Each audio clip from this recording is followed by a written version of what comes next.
은혜와 평강이 충만하시기 바랍니다. 우리가 흔히 간증이라고 하는 것을 하게 되면 간증문을 이렇게 작성합니다. 그러면 간증문을 작성을 해야 될 이유가 분명히 있습니다. 간증문을 작성하지 않고 어떤 신비적 개념에서 내가 체험한 것만 가지고 얘기하면 좀 위험한 경우가 생깁니다. 이 간증문을 작성할 때 바울도 그랬지만 어떤 세 가지적인 기준 요소를 통해 복음도 전했고 간증문을 그렇게 작성하도록 지금 현재 하고 있습니다. 내가 예수 믿기 전에 내가 어떤 삶을 살았는지에 대한 이야기를 먼저 우리가 기록을 서술을 합니다. 그리고 어떻게 예수를 믿게 되었는지에 대한 경위를 우리가 이렇게 또 이야기를 합니다. 예수 믿고 난 다음에 내 삶이 지금 어떠한지에 대한 것을 마지막으로 얘기합니다. 그래서 예수 믿기 전, 예수를 믿게 된 경유, 그리고 예수 믿고 난 삶에 대한 이런 것입니다. 예수님을 어떤 이유가 되든지 간에 처음 만나게 되어지면 이제 이 그리스도를 만나는 그 기쁨과 그 행복의 소망이 거듭난 사람들에게는 상당히 높습니다. 그래서 아주 열심히 있는 신앙생활을 하게 되어집니다. 그분이 내 안에, 내가 그분 안에 있는 이런 합일적 차원에서의 영적인 신앙생활을 굉장히 열심히 하게 되어집니다. 그리고 난 다음에 또 변화된 것이 있습니다. 그것은 뭐냐 하면 내 신분에 대한 변화죠. 예수 만나기 전에 내 존재와 내 신분과 예수 만나고 난 다음에 내 존재와 내 신분이 좀 달라지기 때문에 우리가 자녀의 신분과 그리고 또 아버지의 뜻을 이루어가는 그 행복과 기쁨 때문에 제자의 신분으로 우리는 살아가게 되어집니다. 그렇기 때문에 우리가 이제는 자녀의 신분과 제자의 신분의 삶을 살아가기 위해서 그 부분에 가장 포인트를 맞추는 것이 있다고 한다 그러면 신학의 성숙과 성장이면서 그리고 예수님과 함께하는 삶에 대한 신앙의 또 다른 어떤 목표나 관심사가 좀 다르게 되어집니다. 여러분이 지금 예수 그리스도를 구주로 영접을 다 하셨을 것입니다. 여러분이 지금 아마 육체의 죽음을 맞이한다 그래도 하나님의 나라에 갈 수 있는 믿음은 분명히 있으실 것입니다. 우리가 앞으로 인생을 살아가면서 지금도 그렇고 미래에도 그렇고 이제 내가 어떻게 하면 그리스도와 함께하는 삶을 좀 더 아름답고 복 있게 또 친밀한 관계 형성을 어떻게 하면 살아갈 것인가. 이 그리스도와 함께하는 삶에 대한 깊이 훈련 그리고 믿음을 갖고 이걸 성장시켜서 이전보다도 갈수록 영적인 사람이 되어져서 영적인 것들을 깨닫고 영적인 삶을 살아가는 것에 대한 그 즐거움과 행복을 우리가 많이 풍부하게 가지면 가질수록 우리 인생이 아름답고 신앙이 즐겁고 행복하게 되어집니다. 그런 면에 있어서 우리 조선의 아주 큰 선교 초기에 큰 영향을 주고 선교를 행했던 선교사님이 있습니다. 여러분 많이 들어보셨을 것입니다. 로스하고 맥킨타이어라고 하는 선교사님입니다. 이 두 분은 스콜랜드 선교사이신데 중국에 먼저 와서 선교 활동을 하셨습니다. 중국에서 선교 활동을 하시면서 조선이라고 하는 나라의 선교의 꿈을 갖기 시작을 하셨습니다. 왜 그러냐 하면 당시에는 조선 사람들 중에 학자들이나 상인들이 이 평양을 지나 이 대동강을 넘어서 중국의 문물을 받아들이고 배우고 또 상거래를 하는 사람들이 있었기 때문에 그곳에서 이 선교사님들이 이응찬이라고 하는 이 한 사람을 만나게 됩니다. 그러면서 더 이 조선 땅에 대한 소식과 그 조선의 복음을 전하고자 하는 의욕이 더 불타오르게 되어집니다. 또 이 이응찬의 친구들 이성아, 백홍준, 김진기라고 하는 또 이런 사람들도 만나게 되어져서 이제 그들에게 복음을 전하면서 신앙의 최초의 공동체를 형성하게 되어집니다. 그런데 이응찬이라고 하는 사람은 이 로스 선교사님의 한국어 교사였습니다. 이분에게 이 조선말을 가르쳐 주는 역할을 했고 로스 선교사는 이 조선말을 배우면서 하나의 소망은 언젠가 조선의 문이 열리면 그곳에 성경을 가지고 들어가야 하고 성경을 보급해야 하는데, 그래서 한글로 된 성경을 이렇게 좀 편찬을 하고 번역을 하는 일에 상당히 심혈을 기울여서 이 로스 선교사는 이용찬의 도움을 받아서 계속적으로 이제 그거에 대한 또 다른 꿈을 꾸게 되어집니다. 이때 당시에 선비 가문으로 이 중국어도 능하고 한문도 능하고 그리고 신학문을 좀 이렇게 공부에 눈이 띄었던 서상윤이라고 하는 사람이 중국에 가게 되어집니다. 그곳에 가서 이렇게 병에 걸립니다. 그때 당시에 장티푸스라고 하는 뜻하지 않는 병에 걸리는데, 사실 이 홍삼 장사를 하기 위해서 갔던 사람이었기 때문에 그곳에서 이 장티푸스 걸리면서 사경을 헤매게 됩니다. 그런데 이때 이응찬이라고 하는 사람이 이 선교사님을 소개해 줍니다. 맥킨타이어 선교사님을 소개하고, 이 선교사님이 그때 당시에 이 헌터라고 하는 의사들과 같이 와서 선교 활동을 했었는데, 이 헌터 의사를 통해 가지고서 이 서상윤을 살려냅니다. 이 서상윤이 이 상업 때문에 가고 또 신문물을 받아들이기 위해서 갔다가 병에 걸렸다가 선교사님 만나고, 선교사님을 통해서 병을 고침을 받고 난 다음에 예수 믿기 시작합니다. 이제 예수 믿고서 예수 그리스도를 구주로 영접한 다음에 이제는 어떤 조선 땅에 새로운 신개혁과 신학문과 이런 것들보다도 어떻게 하면 우리 민족에게 복음을 전할 것인가, 이 새로운 인생이 기독교적인 관으로 변해버려요. 유교나 불교의 어떤 그 전통관에서 기독교관으로 변하면서 이제는 본격적으로 그곳에서 신앙생활을 하고 몸을 회복하면서 이 서상윤과 이 로스 선교사님 그리고 여러 사람들을 통해 가지고서 최초로 누가복음이라고 하는 성경을 한글로 이제 편찬하게 되어집니다. 그래서 이 성경을 가지고 조선 땅에 들어가야 하는데, 당시에는 외래 종교 받아들이면 안 되었고, 개혁이라고 하는 이 세국 정책과 더불어서 상당히 혼란스러움을 가져왔기 때문에 벌써 토마스 선교사님이 대동강변에서 한번 큰 사건이 일어난 이후였기 때문에 쉽지가 않았습니다. 그런데 간신히 한 10권 정도의 이 성경책을 가지고서 몰래 들어가서 이제 이 성경을 보급하고 복음을 전하는 일을 하게 되어지는데, 숨어서 복음을 전하는 그 곳을 첫 번째 자기의 고향이었던 홍천이라고 하는 소래라고 하는 지역에 가서 복음을 전합니다. 그 동생 서경조가 있었는데 동생과 함께 복음을 전해서 세워진 교회가 조선의 최초의 솔레교회라고 하는 이 교회가 세워지게 됩니다.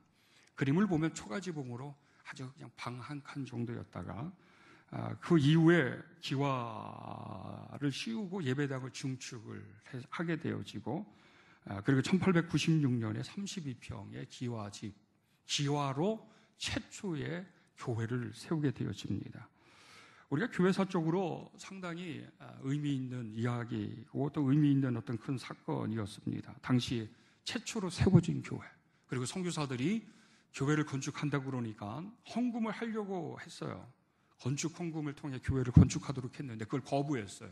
처음 조선 땅에 세워진 교회는 우리 스스로 자립을 통해서 이 교회를 세우겠다고 해서 순수히 이 모든 이 신도들, 처음 신도들을 통해서 이 교회를 세우게 된 것이었습니다.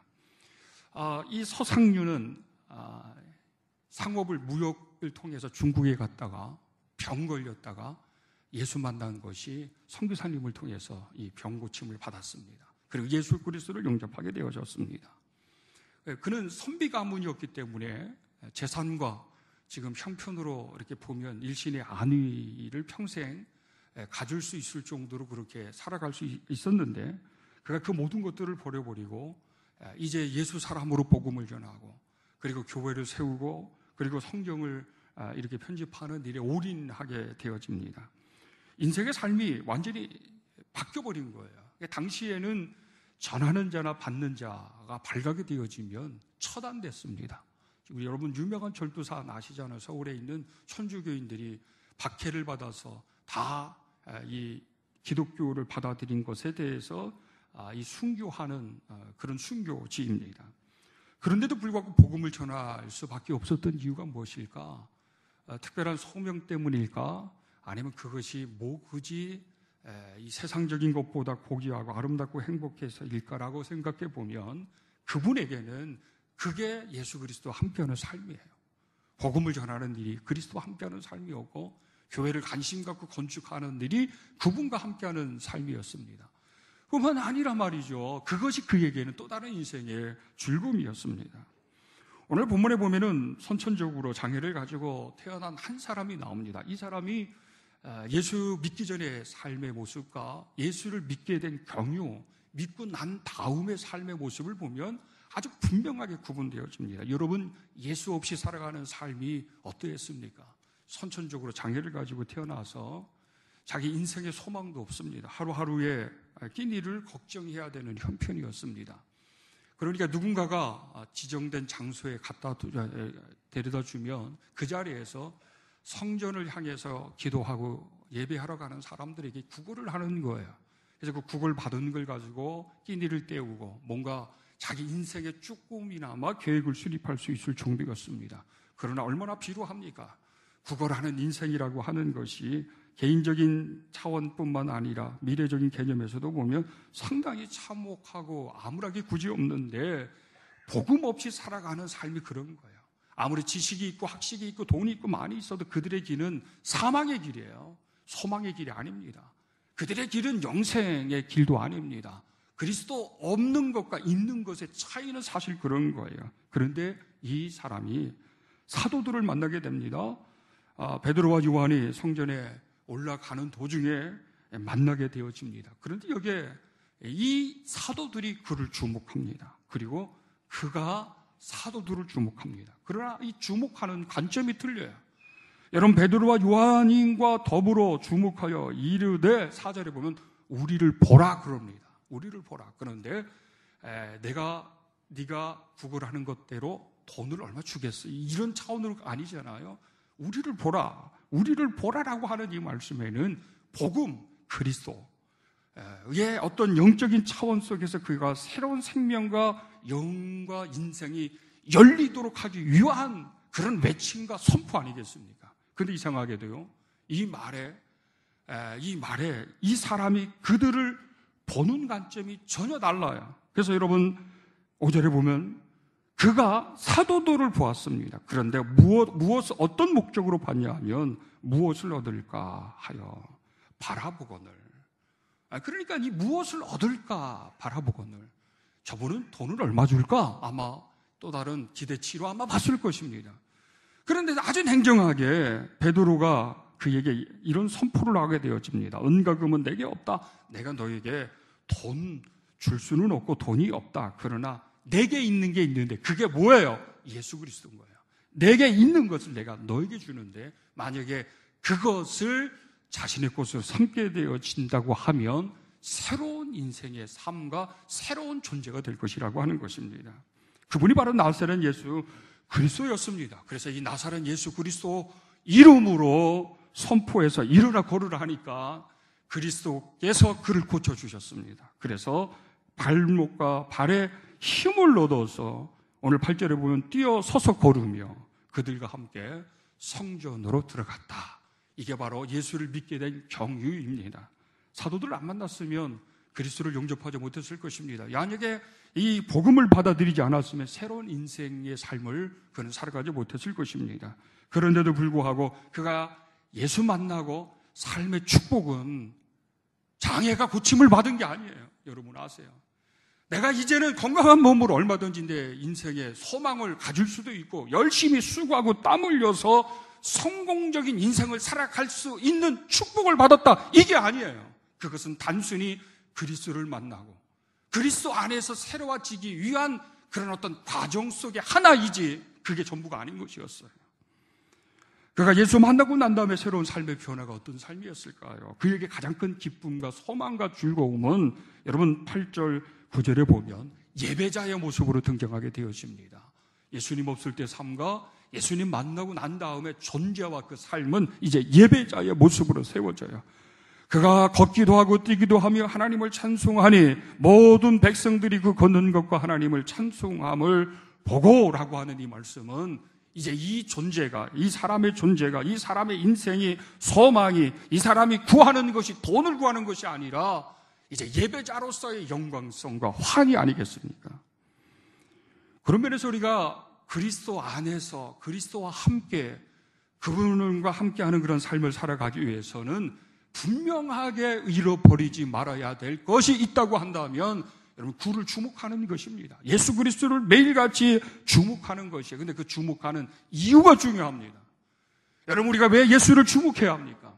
여러분의 인생의 문제가 해결을 받고 여러분의 소망이 뭔가 해결되어지고 뭔가 나의 육신적인 질병의 고침을 받기 위해서 그리스도를 주목하나요? 아니에요. 그리스도를, 우리를 주목하는 것과 우리가 그리스도를 주목하는 것은 전혀 달라요. 우리가 그리스도를 주목하는 것은 내 현실 속에 해결할 수 없는 문제들을 해결받고 축복받고 그런 목적으로 주목해서 그런 기도를 하지만 그리스도께서 우리를 주목할 때는 여러분 그거 아니에요. 그거 아니에요. 그럼에도 불구하고 날마다 우리가 그분과 함께하는 삶을 가려고 한다 그러면 이 주목하는 이유를 분명히 정리하지 않고서는 그리스도와 평생 승리하는 동행적 삶을 살아갈 수 없어요. 사람들은 그리스도를 주목하는 목적이 그런 이유 때문에 신앙을 갖고 교회를 찾고 합니다. 그래서 어떤 경우에는 하나님이 있을 때도 있고 어떤 경우에는 하나님이 없는 것처럼 느껴질 때도 있어요. 그래서 시험 드는 자도 있고 실망하는 자들도 있어요. 교회에 나와서 많은 상처와 아픔 가운데 허덕이는 사람들이 있어요. 그런데 여러분 그 이유가 뭐냐고 물어보면 그리스도를 주목하는 이유가 철저하게 내 환경적 문제에 국한되어 있기 때문에 그렇습니다. 만약에 그리스도께서 우리를 주목할 때, 사도들이 그 사람을 주목할 때는 얘를 병 고쳐줘야 되겠다, 그래서 잘 먹고 잘 살게 해야 되겠다가 아니에요. 예수 그리스도 없이 서 있는 존재, 그리스도 없이 살아가는 그 인생이 얼마나 사망과 얼마나 소망이 없는 삶인지에 대한 측은지심이에요. 측은한 마음이에요. 불쌍히 여기는 마음이에요. 그러므로 말미암아 그를 주목하는 것은 하나님의 사람으로, 하나님의 영광된 존재로, 하나님의 사랑의 확신 가운데 속에서 복 있는 영적 삶을 살아가기 위해서 그렇게 그리스도께서는 그를 그렇게 주목하신 것이었습니다. 누구를 통해? 사도들을 통해서. 그래서 여러분, 우리의 주목은 이런 이유 하나만이어야 합니다. 내가 어떤 이유 때문에 그리스도를 주목하고 교회 열심히 나오고 예수 잘 믿으려고 하는 이런 거 아니에요. 잘 먹고 잘 사는 문제는 여러분 도찐개찐이에요. 아세요? 건강하고 건강하지 않는 것도 도찐개찐이에요. 이 땅에서 차이라고 하는 것은 별로 없어요. 우리가 정말 주목해야 될 이유가 있다고 한다면 그분이 우리를 주목하는 그 관점이에요. 사도들이 그를 주목했을 때는 불쌍히 여기는 마음이었어요. 예수님의 마음으로 그를 주목했어요. 예수님의 그 마음이 뭐예요? 우리를 사랑의 눈으로 보시는 거 아니겠습니까? 우리를 사랑의 눈으로 보심으로 말미암아 어떤 사람은 질병 때문에 고통당하고 어떤 사람은 경제 때문에 불안해하고 어떤 사람은 인생의 길을 몰라서 방황하고 있을 때 우리를 불쌍히 여기고 사랑스러운 눈빛으로 보는 그 순간에 그 사랑의 힘이, 때로는 그 사랑의 힘이 돌봄과 해결로 역사하는 것뿐이라고 하는 사실이에요.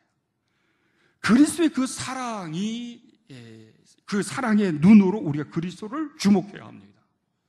예수 믿기 전에는 말이죠, 이런 이유가 아니도 상관없어요.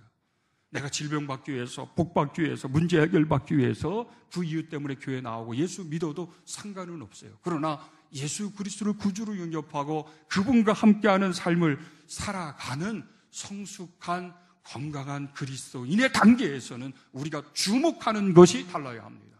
그 주목하는 것이 주님에 대한 사랑입니다. 사랑스러움이에요. 그 사랑을 가지고 주목하게 되어질 때 우리의 영적인 눈이 열리게 될 것입니다. 그리고 주님과 함께하는 것에 대한 즐거움과 행복이 있는 것입니다.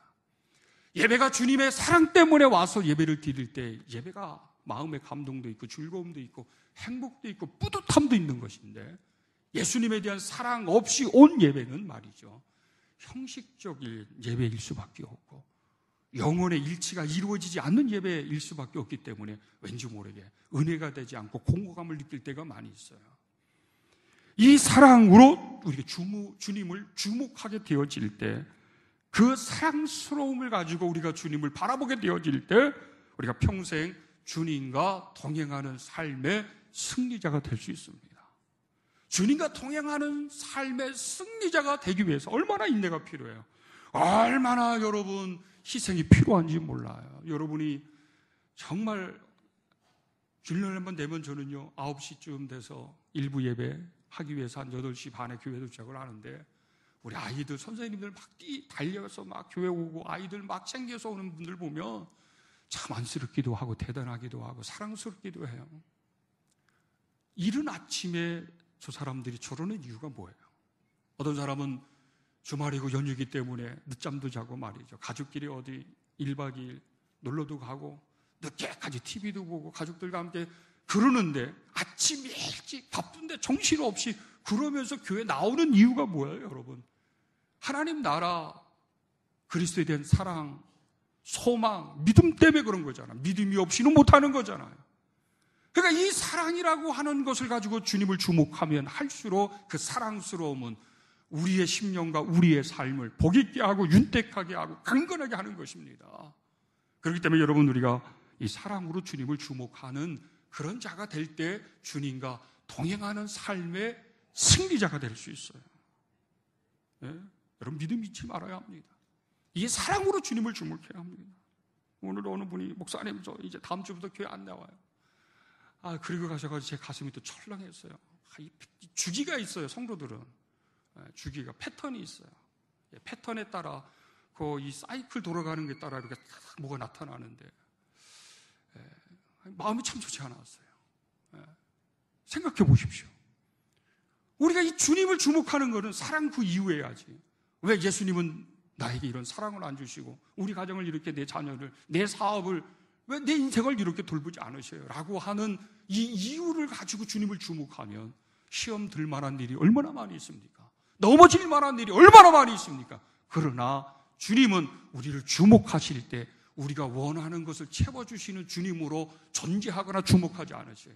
꼭 우리에게 필요로 하는 우선순위를 우리에게 설정하시고, 그렇게 주님은 우리에게 주목하시고 은혜를 베풀어 주십니다. 그래서 어떤 경우는 그것이 내가 원하는 것이 안 될 수가 있어요. 내가 바라는 길로 나를 인도하지 않는 경우가 될 수도 있어요. 그런데 가만히 지나고 나면 이 모든 것이 은혜라고 하는 것은 그때에 가장 나에게 필요한 것이고 필요한 일이었기 때문에 그렇게 하신 거예요, 여러분.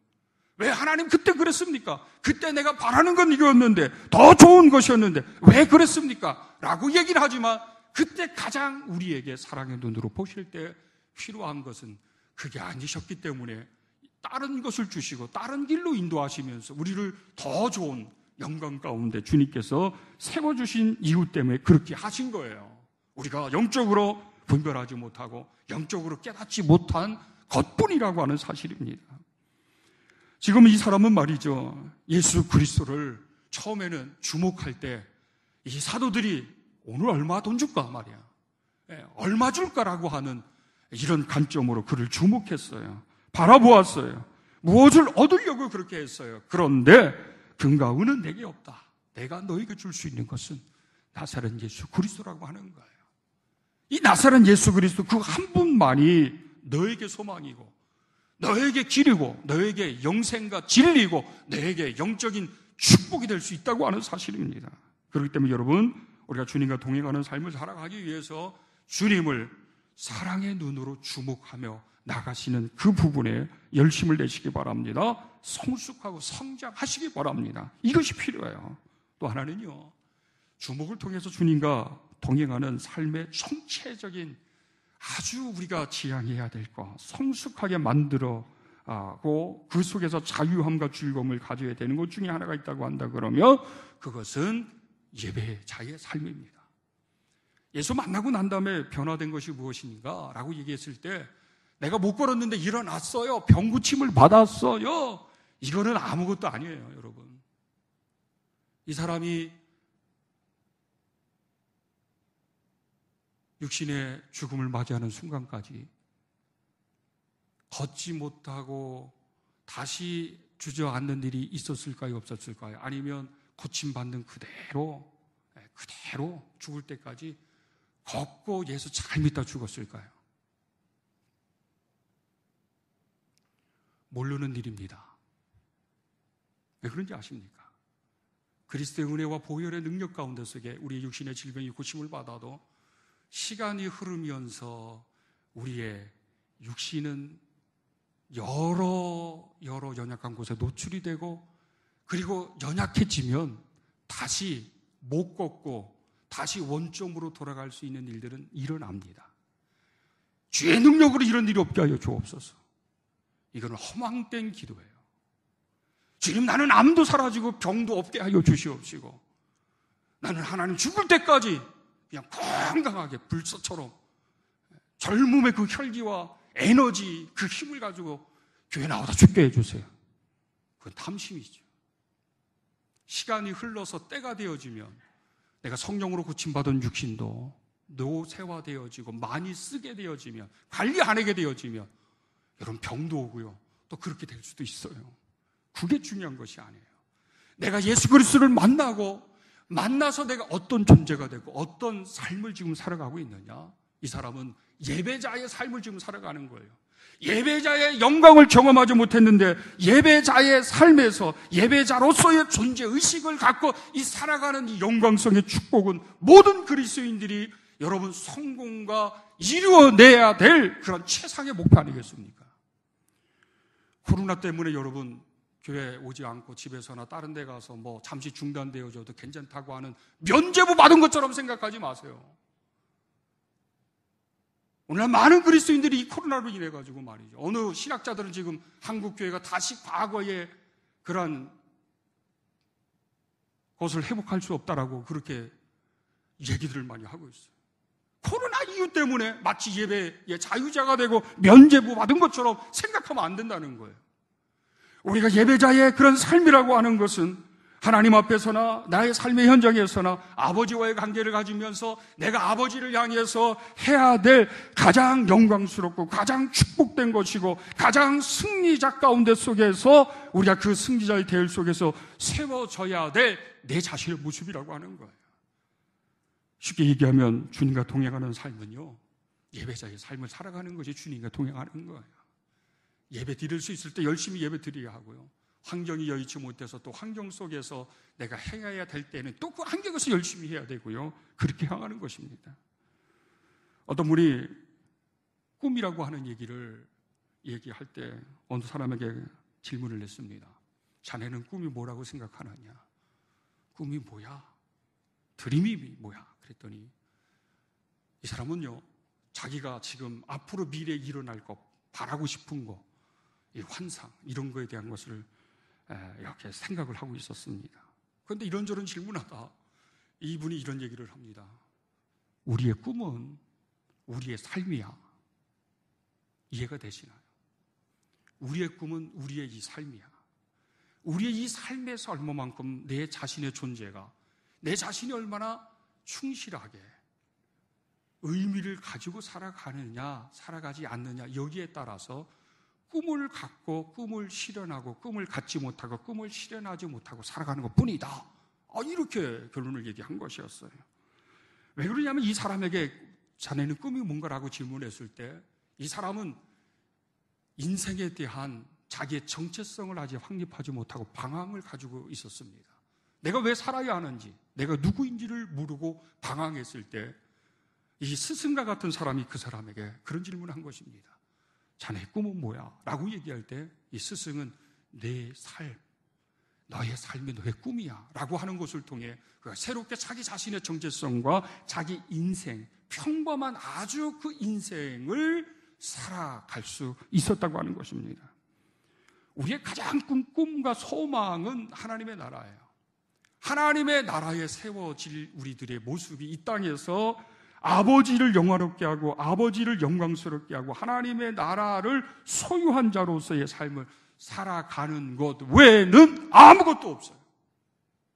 그렇기 때문에 여러분, 우리가 주님과 동행하는 삶은 여러분이 지금 이 자리에 나와 예배하는 거, 때로는 봉사할 때 봉사하는 거, 때로는 기도할 때 기도하는 것, 이것이 바로 우리가 주님과 동행하고 있다고 하는 증표들이라고 말할 수가 있습니다. 많이 하고 못하고 이건 아무런 문제도 안 돼요. 열심히 하고 덜 열심히 하고 이것도 아무런 문제가 아니에요. 내가 주어진 환경 속에서 내가 만약에 최선을 다했다 그러면, 그것으로 우리 주님은 기뻐하십니다.